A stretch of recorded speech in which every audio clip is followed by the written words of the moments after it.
Hey everybody, in this video I will be sharing my Sony camera button shortcuts, and I'm using the Sony ZV-E1 here, but this goes out to all of the Sony cameras, the latest ones at least. These button shortcuts that I'm showing you here, you can get really efficient when it comes to filming events or weddings and stuff like that.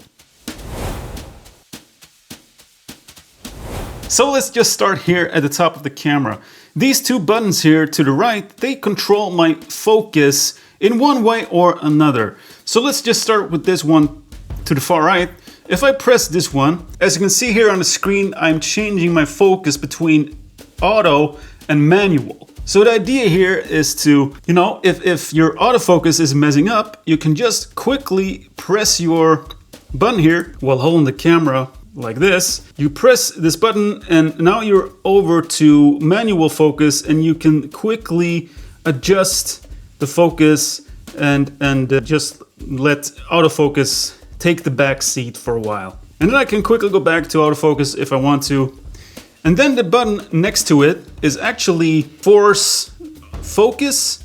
As you can see, when I press this button, the camera goes into grabbing the focus, whatever is in my rectangle here. So that's also a nice thing to have when you're holding the camera like this and you want to override autofocus and you decide where you want that focus to be locked on. And also it will keep the focus on that part as long as you hold down the button. Alright, so let's move on to the back side here. Up here we have a control dial, and I mapped this dial to my ISO. So usually when you go between outside and inside, you really want to quickly adjust your exposure. So by having your ISO here, I'm usually going between 640 ISO if I'm outside, and then go fast up to 12,800 ISO. And as we know, these two values, 12,800 and 640, they are the base ISO on this camera. Or actually, is it 800?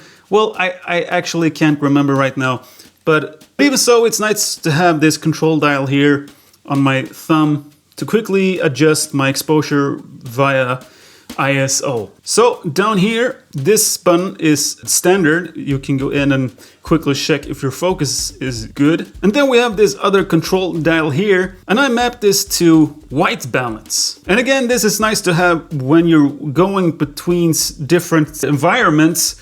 Let's say you're going from the inside to outside. I can quickly just twist my control dial here to get a nice neutral white balance. So this control dial is also buttons. And let's start with the middle one.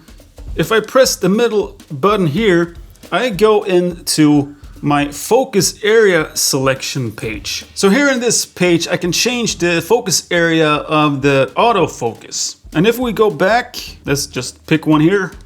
I like zone. And the cool thing is here is that you might think that I am unable to change the position of this autofocus area, but you actually can by setting this button, focus area button, and after you select your focus area and press this button again, now it asks you to position your rectangle here. So that is pretty cool little tip. On the A7S III we have the little joysticks to control the area, but by using this trick here with just pressing the button, selecting your focus area, and now you can select where you want your area to hunt for focus. So the next button on this control dial is downwards. If I press down here, I go directly to my audio recording level. So if my audio is a little bit hot or a little bit quiet, I can just press down here and scroll the dial and quickly just adjust my levels. And here's a quick tip I just realized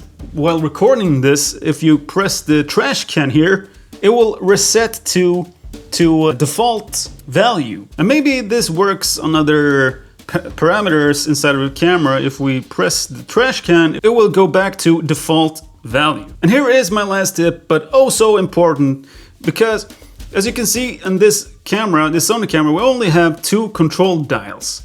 So we're missing out on shutter speed and iris. But Sony to the rescue. So if you go in and set this part, this left part of your control dial to be my dial, this will actually change these two control wheels to control the shutter speed and also the iris.